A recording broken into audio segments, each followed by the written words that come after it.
বিপ্লব আমরা মুসলমানদের জন্য ঈমান ভিত্তিক, এমনকি অমুসলিমদের জন্য এটা তার ধর্মের সত্য ভিত্তিক। তার ধর্মের মধ্যে সত্য আছে কি নাই সেটা আমরা খুঁজে দিব, বর্তমানে নাই, কিন্তু সেটা আমরা খুঁজে দিব, তার ধর্মের সত্য আমরা খুঁজে দিব। আর সেটা হচ্ছে এই ধর্ম মানে স্রষ্টা, স্রষ্টাকে বিশ্বাস করা, স্রষ্টাকে ভালোবাসা এবং স্রষ্টার নৈকট্য সাধনা করা, স্রষ্টার সন্তুষ্টি অর্জনের সাধনা করা, স্রষ্টার নামে জীবন, স্রষ্টার জন্য জীবন, এবং সেটার রূপরেখা হচ্ছে সৃষ্টির সেবার মধ্য দিয়ে, সৃষ্টিকে রক্ষার মধ্য দিয়ে, এভাবে সৃষ্টির আত্মা রক্ষা করা। আত্মা রক্ষা কিভাবে হয়? একমাত্র স্রষ্টার বন্ধনেই আত্মা রক্ষা হয়। আর স্রষ্টার বন্ধন ছিন্ন হলেই আত্মা শয়তানের কমরে পরিণত হয়।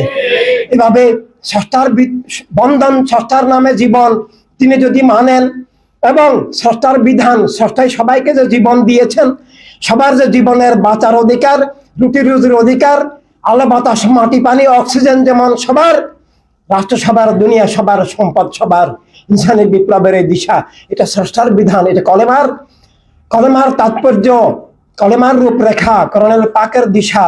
এটা স্বীকার না করলে তার ধর্ম হবে না। ধর্মের নামে অধর্ম, মিথ্যা, চুরি ডাকাতি, সন্ত্রাসকে, গুন্ডামিকে, খুন খারাপিকে ধর্মের মুখে চালিয়ে দেওয়া হবে এবং হচ্ছে। সেখান থেকে সব মানুষকে যে কোনো ধর্ম দাবি করতে হলে তাকে স্রষ্টার নামে জীবন এবং স্রষ্টার সৃষ্টিরকে রক্ষাকেই স্রষ্টার আরাধনা উপাসনা হিসেবে নিয়ে ইনসানিয়াত বিপ্লবকে, অর্থাৎ মানবাত্মার মুক্তি, জীবনের মুক্তি, মিথ্যা জুলুম থেকে জীবন রক্ষা, আর মিথ্যা জুলুমের হাতিয়ার এক গোষ্ঠীর রাজনীতি, এক গোষ্ঠীর রাষ্ট্রকে অস্বীকার করাই ধর্ম, আর ওটাকে স্বীকার করাই ধর্ম। যে অর্থাৎ রাষ্ট্র সবার, দুনিয়া সবার, স্রষ্টার নামে জীবন স্বীকার করার পর স্রষ্টার বিধান হিসাবে যে ধর্ম হিসাবেও স্বীকার করতে হবে রাষ্ট্র সবার, দুনিয়া সবার। তাই ইনসানিয়ত বিপ্লবের জীবনের পরিচয়, জীবন নীতি, রাষ্ট্রনীতি, বিশ্বনীতির যে রাজনৈতিক দিক দর্শন, সেটা মুসলমানদের জন্য ইসলাম এবং অন্য ধর্মের লোকদের জন্য তার ধর্মের ব্যাখ্যা, ধর্মের দিশা, তার ধর্মের মৌলিক সত্য, মৌলিক দিশা হিসাবে স্বীকার করতে হবে।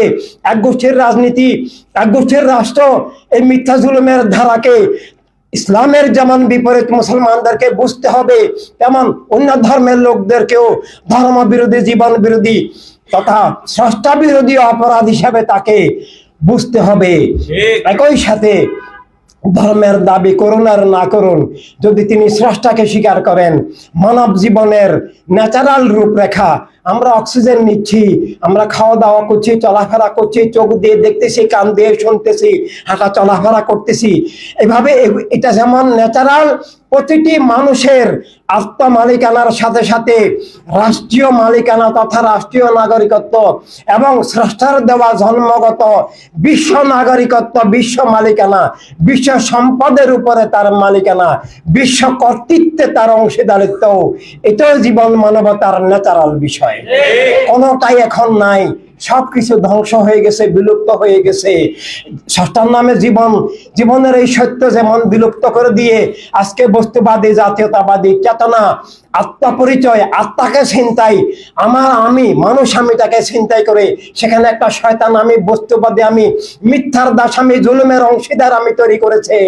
এইভাবে এই মানব জীবনকে আবার জীবিত করা, সত্যভিত্তিক মানব সত্তাকে জীবিত করা, স্রষ্টার নামে জীবনের মধ্য দিয়ে স্রষ্টার বন্ধনকে আবার পুনঃস্থাপন করা, স্রষ্টার আলোকে জীবনের মধ্য দিয়ে সকল মিথ্যার আধার থেকে আলোকিত জীবন হওয়া, সব মানুষের অধিকার স্বীকার করার মধ্য দিয়ে যারা সব মানুষের অধিকার হরণ করে, সেই চোর ডাকাতের রাজনীতির নামে চুরি ডাকাতি বলতে আমি শুধু সহায় সম্পদ চুরি ডাকাতি বুঝাচ্ছি না, আমার আত্মা চুরি, জীবন চুরি, আমার অস্তিত্ব চুরি, আমাকে মিথ্যার দাস বানিয়ে ফেলা। এই যে ভয়ঙ্কর স্রষ্টা থেকে বিচ্ছিন্ন করার থেকে বড় কোনো জবাই নাই। গলা মাথা আলাদা করলে এটা একটা ক্ষুদ্র জবাই, আসল জবাই হলো স্রষ্টা থেকে বিচ্ছিন্ন করা তথা বস্তুবাদ। তাই সেখান থেকে সমগ্র মানব মণ্ডলীকে মুক্তির জন্য আমাদেরকে ইনসানিয়াত বিপ্লব, জীবনের সত্যের পরিচয় হিসাবে এবং স্রষ্টার নামে জীবন, স্রষ্টার আলোকে জীবন এবং সব মানুষের অধিকার স্বীকার করা। সব মানুষের অধিকার স্বীকার করলে রাষ্ট্রকে এক গোষ্ঠীর বলা যায় না। সব মানুষের অধিকারের স্বীকার করার বাস্তব রূপের নাম সব মানুষের রাষ্ট্র তথা মানবতার রাষ্ট্র। আর